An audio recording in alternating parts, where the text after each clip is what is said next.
नमस्कार साथियों, स्वागत है आप सभी का आप ही के अपने YouTube channel GK selection point Ramesh मोंड में।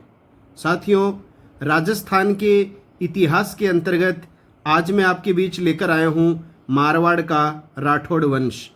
इससे पहले मेवाड़ का इतिहास मेरे द्वारा पूर्ण रूप से आपके बीच प्रदर्शित किया जा चुका है। मारवाड़ के राठौड़ वंश के अंतर्गत आज हम बात करेंगे इस वंश के एकदम प्रारंभ से लेकर राव जोधा तक का इतिहास। तो राठौड़ वंश के प्रारंभ से लेकर राव जोधा तक का जो इतिहास है वो मात्र 25 प्रश्नों के माध्यम से व्याख्या सहित क्रमबद्ध रूप से मैं आपके बीच प्रस्तुत करूंगा।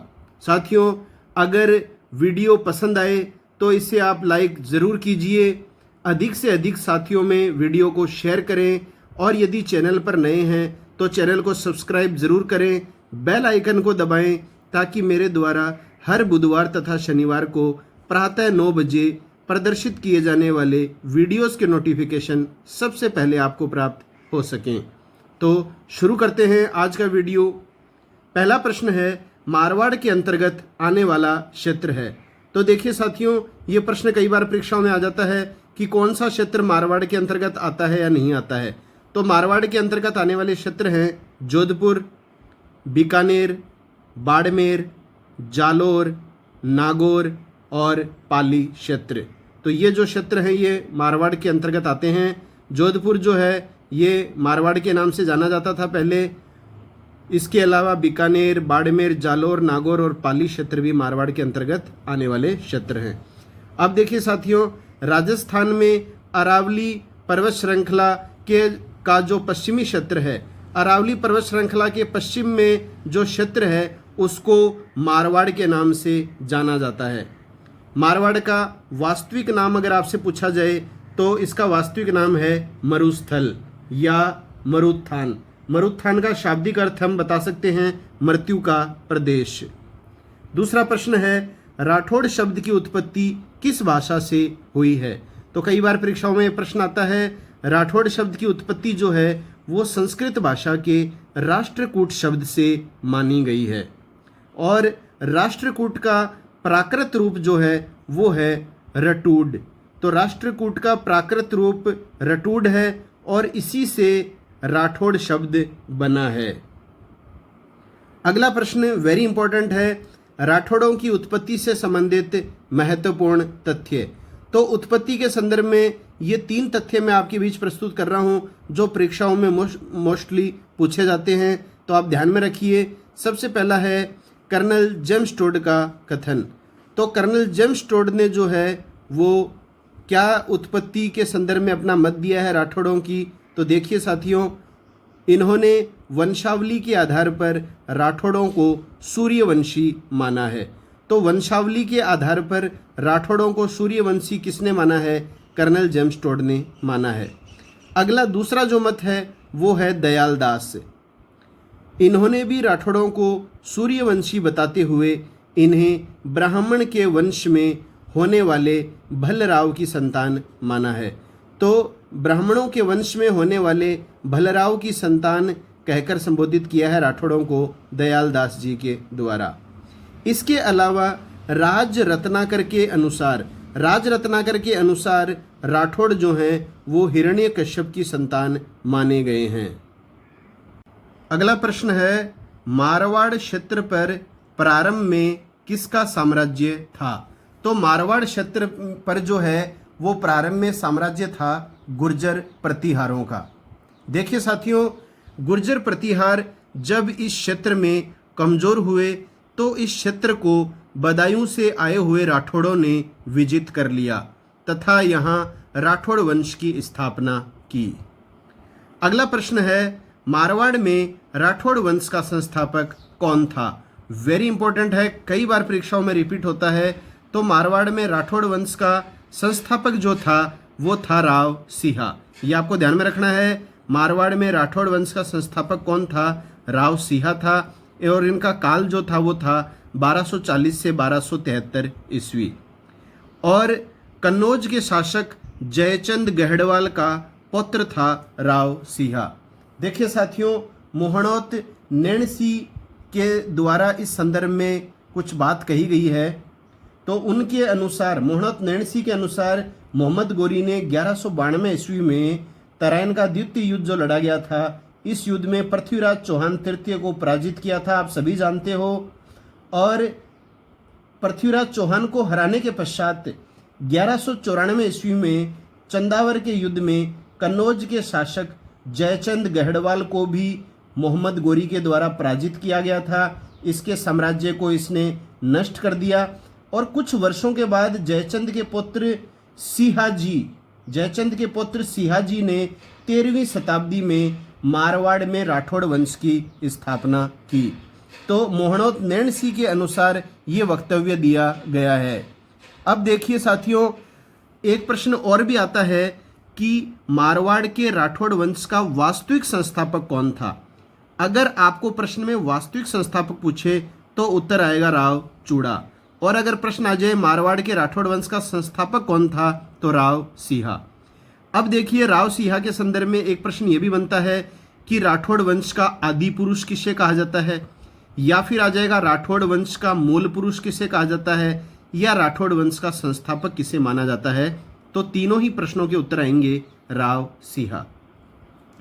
अगला प्रश्न है, राव सिंहा का पुत्र जो जलालुद्दीन खिलजी के साथ युद्ध करते हुए वीर गति को प्राप्त हुआ था।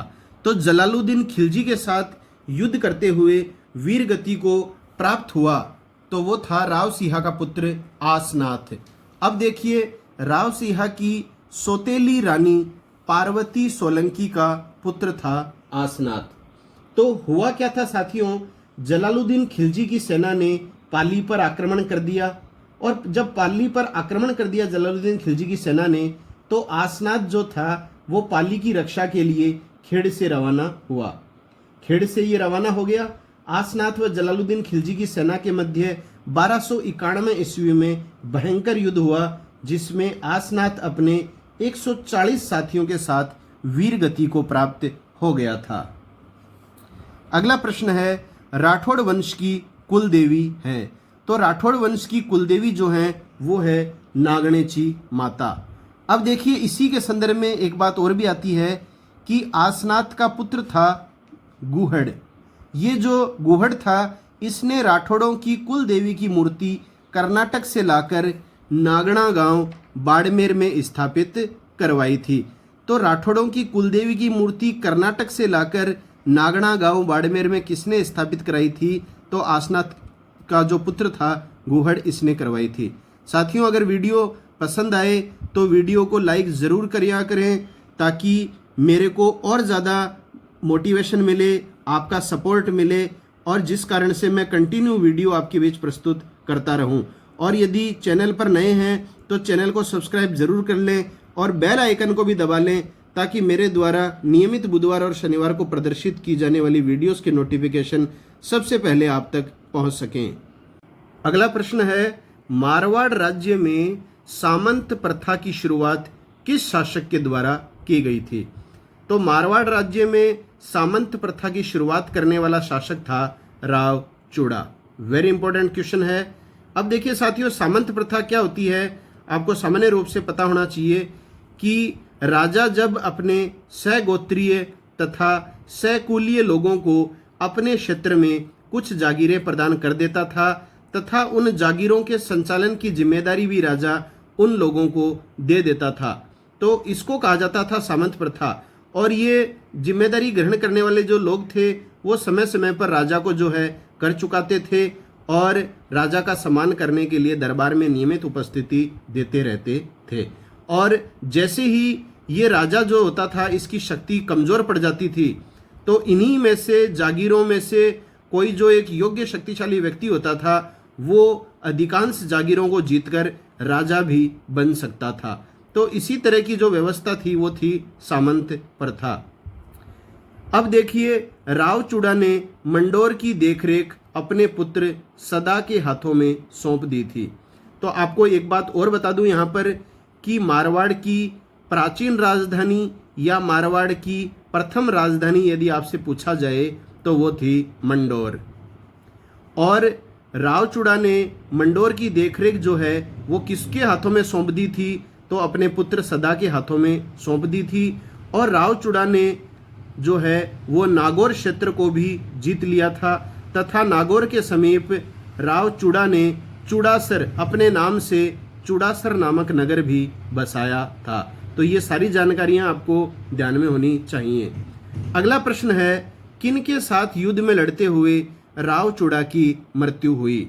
तो राव चूड़ा की मृत्यु जो है वो पुंगल के भाटियों से लड़ते हुए 1423 ईस्वी में हुई थी। अब देखिए साथियों, क्या था ये घटनाक्रम। तो पुंगल के भाटियों ने मुल्तान के सेना नायक सलीम को यहाँ आक्रमण करने के लिए बुलाया और नागौर पर चढ़ाई कर दी। जैसलमेर के भाटी तथा जांगलू के जो सांखला थे वो भी इनसे आकर मिल गए। भाटियों ने राव चूड़ा को संधि के लिए बुलाया। जो ही राव चूड़ा वहां पहुंचा तो सभी जो हैं वो भूखे भेड़िए की तरह जो हैं वो राव चूड़ा पर टूट पड़े। फलस्वरूप 15 मार्च 1423 ईस्वी को युद्ध में लड़ते हुए जो है राव चूड़ा की मृत्यु हो गई। अब देखिए साथियों, एक तथ्य और भी आपको ध्यान में रखना है। जोधपुर में प्रसिद्ध बावड़ी है चांद बावड़ी। जोधपुर में प्रसिद्ध चांद बावड़ी का जो निर्माण है वो राव चूड़ा की सोनगरा रानी चांद कंवर ने करवाया था। तो चांद कंवर के नाम से ही इस बावड़ी का नाम है चांद बावड़ी। अगला प्रश्न है, राव चूड़ा का उत्तराधिकारी कौन बना? तो राव चूड़ा के पश्चात जो है उत्तराधिकारी बना, मारवाड़ का जो शासक बना वो बना था कान्हा। राव चूड़ा ने अपने जीवन काल के अंतिम समय में अपनी प्रिय रानी किशोरी देवी को प्रसन्न करने हेतु इसके पुत्र कान्हा को उत्तराधिकारी बनाया। इससे सबसे बड़ा जो पुत्र था राव चूड़ा का, रणमल राठौड़, बहुत ही नाराज हुआ।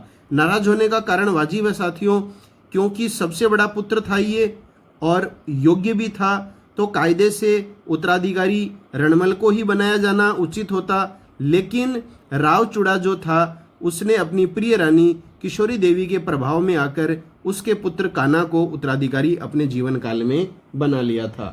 तो अब हुआ क्या साथियों, रणमल इससे नाराज हो गया और रणमल नाराज होकर पहले तो गया सोजत और सोजत से भी वो असंतुष्ट हुआ और वहाँ से असंतुष्ट होकर मेवाड़ के महाराणा लाखा के पास जाकर रहने लगा। कान्हा जो था वो मारवाड़ में रहते हुए सांखलों तथा भाटियों से युद्ध करते हुए मारा गया। उसके बाद कान्हा का जो पुत्र था रणधीर और नरबद के मध्य विवाद खड़ा हो गया। रणधीर ने मारवाड़ की स्थिति को नाजुक देखते हुए रणमल को जो है वो मेवाड़ से मारवाड़ बुला लिया। ये प्रसंग जो है वो आपको मेवाड़ के इतिहास में भी मिल जाएगा कि किस तरह से रणमल ने अपनी बहन हंसाबाई का जो विवाह है वो राणा लाखा के पुत्र राणा चूड़ा से करवाना चाहा था, लेकिन किन्हीं कारणवश और परिस्थितियों के मद्देनजर ये जो विवाह है वो राणा लाखा के साथ उसे संपन्न करवाना पड़ा था। साथियों, आप किसी भी प्रतियोगी परीक्षा की तैयारी कर रहे हो, ये जो मेरा चैनल है जीके सिलेक्शन पॉइंट रमेश मोंड, ये आपके लिए अत्यंत उपयोगी और सहायक सिद्ध होगा। वीडियो को यूं ही नियमित रूप से लाइक शेयर करते रहें और चैनल पर नए हैं तो चैनल को सब्सक्राइब कर लें और बेल आइकन को दबा लें। नेक्स्ट क्वेश्चन है, राव रणमल ने अपनी बहन हंसाबाई के विवाह का प्रस्ताव किसके लिए रखा था? देखिए, आप प्रश्न समझिए साथियों। राव रणमल जो था उसने अपनी बहन हंसाबाई के विवाह का प्रस्ताव किसके लिए रखा था? क्योंकि यहाँ ऑप्शन में राणा लाखा भी आएगा और राणा चूड़ा भी आएगा, तो उत्तर आएगा मेवाड़ के शासक महाराणा लाखा के पुत्र राणा चूड़ा के लिए। क्योंकि लाखा तो वृद्ध थे, तो इनके लिए तो जाहिर सी बात है प्रस्ताव रखे जाने का कोई प्रश्न ही नहीं बनता। तो इनके पुत्र जो थे भावी उत्तराधिकारी राणा चूड़ा के लिए अपनी बहन हंसाबाई के विवाह का प्रस्ताव रणमल ने रखा था। अब देखिए साथियों, इसके बारे में जो घटनाक्रम है वो सारा ही आपको मैं मेवाड़ के इतिहास में बता चुका हूँ। फिर भी मैं आपको थोड़ा सा इसका इंडिकेशन दे देता हूँ कि मेवाड़ रियासत में रहते हुए रणमल ने अपनी बहन हंसाबाई का विवाह मेवाड़ के महाराणा लाखा के पुत्र राणा चूड़ा से करने का विचार बनाया। रणमल ने राणा चूड़ा के लिए नारियल दरबार में भेजा। उस समय राणा लाखा का पुत्र चूड़ा जो था वो दरबार में नहीं था और सगाई के नारियल को देखकर महाराणा जो लाखा थे उन्होंने मजाक करते हुए कहा कि यह बुढ़ापे में मेरे साथ किसने मजाक किया। राव चूड़ा को वहां न देखकर रणमल का जो दास था वो वापस रणमल के पास पहुंच गया। दास ने सारी की सारी बात जो है वो रणमल को बता दी और इसके बाद में रणमल ने जो है सशर्त सगाई का नारियल जो है वो महाराणा लाखा के लिए भिजवाया और राणा लाखा से ये वचन भी लिया कि मेरी बहन हंसाबाई से जो पुत्र की प्राप्ति होगी उसी को मेवाड़ का अगला उत्तराधिकारी बनाया जाएगा। जब ये सारा घटनाक्रम राणा चूड़ा को पता चला तो राणा चूड़ा ने जो है वो अपने पिता राणा लाखा के सामने ये वचन लिया कि वो आजीवन कुंवारा रहेगा और किसी भी स्थिति में सिंहासन के लिए दावेदारी प्रस्तुत नहीं करेगा। अगला प्रश्न है, मेवाड़ी सरदारों ने षड्यंत्र रचते हुए 1438 ईस्वी में किसकी हत्या करवा दी? तो मेवाड़ी सरदारों ने षड्यंत्र रचते हुए 1438 में किसकी हत्या करवा दी थी? राव रणमल की। क्यों? उसका कारण है साथियों, क्योंकि ये जो राव रणमल था, हंसाबाई का जो भाई था, इसने धीरे धीरे मेवाड़ में अपना शिकंजा कसना प्रारंभ कर दिया था और हंसाबाई का जो पुत्र था मोकल, उसके शासनकाल में तो ये एक संरक्षक के रूप में कार्य करने लग गया था और 1438 में महाराणा कुंभा जो मोकल का पुत्र था वो मेवाड़ का शासक बन गया था और महाराणा कुंभा के शासक बनने के पश्चात जो है मेवाड़ी सरदारों ने षड्यंत्र रचते हुए राव रणमल की हत्या करवा दी थी। अगला प्रश्न है, राव रणमल के पश्चात मारवाड़ का शासक कौन बना? तो रणमल के पश्चात मारवाड़ का जो शासक बना था वो बना था राव जोधा। राव जोधा का शासनकाल आपको ध्यान में रखना है 1438 से 1489। यही 1438 जो वर्ष है, इसी वर्ष महाराणा कुंभा भी शासक बना था। कुंभा का शासनकाल था 1438 से 1468 ईस्वी और इसका था 1438 से 1489 ईस्वी। राव रणमल की हत्या के समय जोधा मेवाड़ में था तथा कुंभा की सेना से जान बचाकर जोधा जो है वो मारवाड़ आ गया था। अगला प्रश्न है, मारवाड़ रियासत में सामंत प्रथा का वास्तविक संस्थापक माना जाता है। तो सामंत प्रथा का जो प्रारंभ किया गया था साथियों, वो किया गया था राव चूड़ा के द्वारा। ये हम पढ़ चुके हैं। और अगर आपको सामंत प्रथा का वास्तविक संस्थापक पूछा जाए तो वास्तविक संस्थापक माना जाता है राव जोधा। डॉक्टर ओझा ने राव जोधा को मारवाड़ का प्रथम शक्तिशाली शासक बताया है। तो ये भी आपको ध्यान में रखना है कि राव जोधा को मारवाड़ का प्रथम शक्तिशाली शासक किसने बताया है? तो वो बताया है इतिहासकार डॉक्टर ओझा ने। अगला प्रश्न है, कोडम दे थी। तो ये जो कोडम दे जो थी ये कौन थी? ये आपको प्रश्न पूछा जाता है परीक्षा में। तो ये राव रणमल की जो है वो पत्नी थी। कौन थी कोडम दे? राव रणमल की पत्नी थी और राव जोधा की माता। और इसने कोडम देसर बीकानेर में कोडम देसर बावड़ी का निर्माण करवाया था और इस बावड़ी को जो है वो पश्चिमी राजस्थान की प्राचीनतम बावड़ी माना जाता है। अगला प्रश्न है, आवल बावल की संधि किन के मध्य हुई थी? वेरी इंपॉर्टेंट है, कई बार परीक्षाओं में आ चुका है ये प्रश्न। आवल बावल की संधि किन के मध्य हुई थी? तो ये मारवाड़ के शासक राव जोधा तथा मेवाड़ के महाराणा कुंभा के मध्य हुई संधि थी। और किसने करवाई थी ये संधि? ये संधि कुंभा की दादी। कुंभा की दादी कौन थी? हंसाबाई थी। और राव जोधा की बुआ कौन थी? तो ये भी हंसाबाई थी। इसने ये संपन्न करवाई थी। अगला प्रश्न है, आवल बावल की जो संधि हुई थी उसके प्रमुख प्रावधान क्या थे? अब देखिए साथियों, संधि किन के मध्य हुई? कुंभा और जोधा के मध्य हुई थी। किसकी मध्यस्थता से? तो हंसाबाई की मध्यस्थता से संधि हुई थी।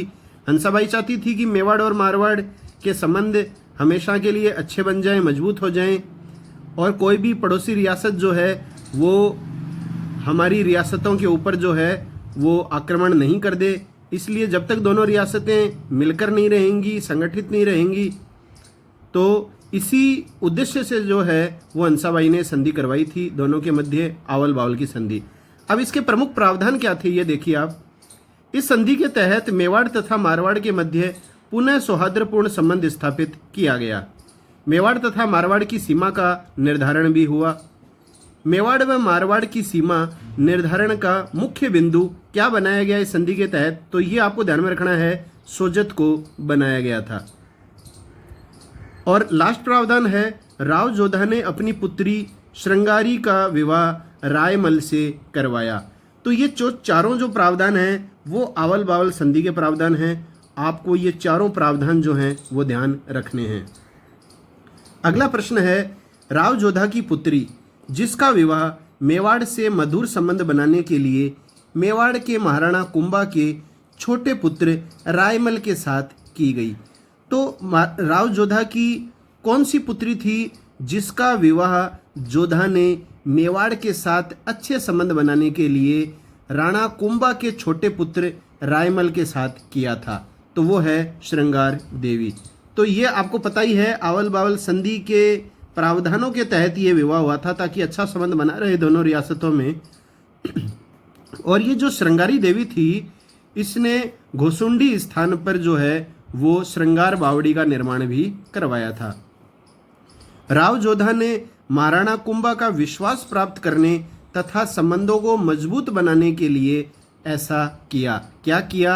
अपनी पुत्री का विवाह रायमल के साथ करवाया। किस पुत्री का? श्रृंगार देवी का।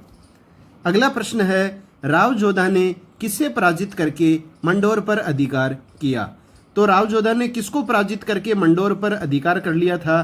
तो पराजित किया था अक्का सिसोदिया तथा आहाड़ा हिंगोला को। 1453 में इन्होंने पराजित किया था और मंडोर पर अधिकार कर लिया था। सभी प्रतियोगी परीक्षाओं के लिए महत्वपूर्ण यूट्यूब चैनल है साथियों, जीके सिलेक्शन पॉइंट रमेश मोंड। अगला प्रश्न है, मारवाड़ के किस शासक ने अपनी शक्ति को संगठित करके 1459 में जोधपुर शहर बसाया तथा यहीं पर चिड़िया टूंक पहाड़ी पर मेहरानगढ़ दुर्ग का निर्माण करवाया? तो वेरी इंपॉर्टेंट साथियों चीज है ये, राव जोधा। इसमें दो प्रश्न बन रहे हैं कि राव जोधा ने 1459 में जोधपुर शहर बसाया। यह आपको ध्यान में रखना है। राव जोधा ने जोधपुर शहर कब बसाया? तो परीक्षाओं में वर्ष पूछा जाता है 1459। और यहीं जोधपुर में चिड़िया टूंक पहाड़ी पर जोधपुर का किला या जिसका नाम है मेहरानगढ़ दुर्ग का निर्माण भी राव जोधा के द्वारा करवाया गया था। अब ये जो दुर्ग है मेहरानगढ़ का दुर्ग, इसकी नींव का प्रथम पत्थर करणी माता के द्वारा रखा गया था। करणी माता ने पहला पत्थर रखा था। इसी दुर्ग में राजा राम खड़ेला नामक व्यक्ति को जिंदा चुनवाया गया था, जहां वर्तमान में सिलह खाना है। तो ये आपको ध्यान में रखना है, राजा राम खड़ेला, इस व्यक्ति को जिंदा चुनवाया गया था और यहाँ वर्तमान में क्या है, जहाँ इसे जिंदा चुनवाया गया था वहाँ वर्तमान में सिलह खाना है। अब देखिए साथियों, दुर्गों के बारे में हम अलग से वीडियो आपके बीच प्रदर्शित करेंगे जिसमें राजस्थान के सभी दुर्गों का विस्तृत उल्लेख किया जाएगा। यहाँ आपको केवल इतना ही ध्यान में रखना है कि राव जोधा ने जोधपुर शहर बसाया और यहाँ पर चिड़िया टूंक पहाड़ी पर मेहरानगढ़ दुर्ग का निर्माण करवाया। अगला प्रश्न है, किस शासक ने अपनी राजधानी मंडोर के स्थान पर जोधपुर को बनाया? तो मंडोर राजधानी किसने बनाई थी, यह आपको ध्यान में रखना है। इसके अलावा यहाँ जो प्रश्न है वो है, मंडोर के स्थान पर जोधपुर को राजधानी किसने बनाया? तो जिसने जोधपुर शहर को बसाया उसी ने बनाया, राव जोधा ने। राव जोधा ने ही राठौड़ों की कुल देवी नागणेची माता का मंदिर भी निर्मित करवाया था। अगला प्रश्न है, राव जोधा का भाई जो सुल्तान बहलोल लोदी के सूबेदार सारंग खां से हुए युद्ध में मारा गया था। तो राव जोधा का कौन था वो भाई जो बहलोल लोदी के सूबेदार सारंग खां से युद्ध में मारा गया था? तो वो था कांगल सिंह। यह जो कांगल सिंह जो था, ये हिसार के समीप साहबा स्थान पर रहते हुए हिसार क्षेत्र में लूटपाट करता था। अगला प्रश्न है, राव जोधा की प्रिय रानी जिसके पुत्र सातल देव को जोधा ने अपना उत्तराधिकारी बनाया था। तो राव जोधा की प्रिय रानी जो थी वो थी हाड़ी रानी जसमादे, और इस हाड़ी रानी जसमादे का पुत्र था सातल देव, जिसे राव जोधा ने अपने जीवन काल में ही अपना उत्तराधिकारी चुन लिया था।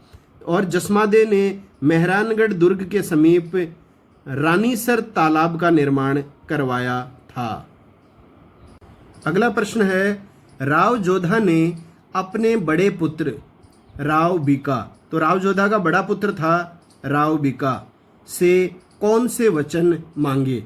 तो राव जोधा ने अपने बड़े पुत्र राव बीका से 2 वचन मांगे थे, ये आपको ध्यान में रखना है। पहला, बीका से लाडनू नामक जागीर जोधा के नाम करने का वचन लिया। दूसरा वचन लिया था बीका से अपने प्रिय पुत्र सातल देव के पक्ष में जोधपुर की राजगद्दी छोड़ने का वचन लिया।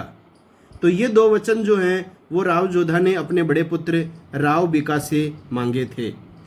इस राव बीका की आगे अपन बात करेंगे बीकानेर में राठौड़ वंश के संदर्भ में। अब साथियों, वीडियो का लास्ट क्वेश्चन है, अंतिम प्रश्न है, मारवाड़ की प्राचीन राजधानी थी।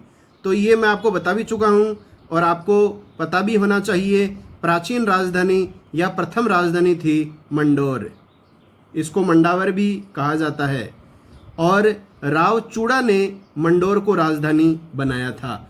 और बाद में राजधानी क्या बनी मंडोर के स्थान पर, तो वो जोधपुर बनी थी। जब 1459 में राव जोधा ने जोधपुर शहर बसाया तो जोधपुर को जो है वो मंडोर के स्थान पर राव जोधा ने मारवाड़ की राजधानी बना दिया।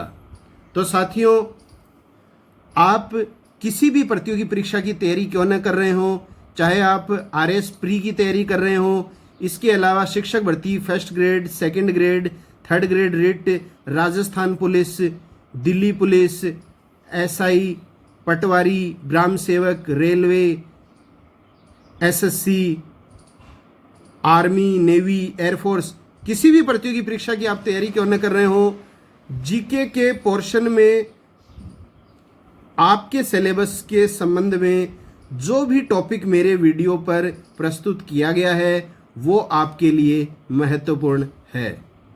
अगर वीडियो पसंद आई है तो वीडियो को लाइक ज़रूर कीजिए, अधिक से अधिक साथियों को वीडियो शेयर करें और चैनल को सब्सक्राइब करें, बेल आइकन को दबाएं। यूं ही चैनल के प्रति स्नेह और प्यार बनाए रखें। धन्यवाद।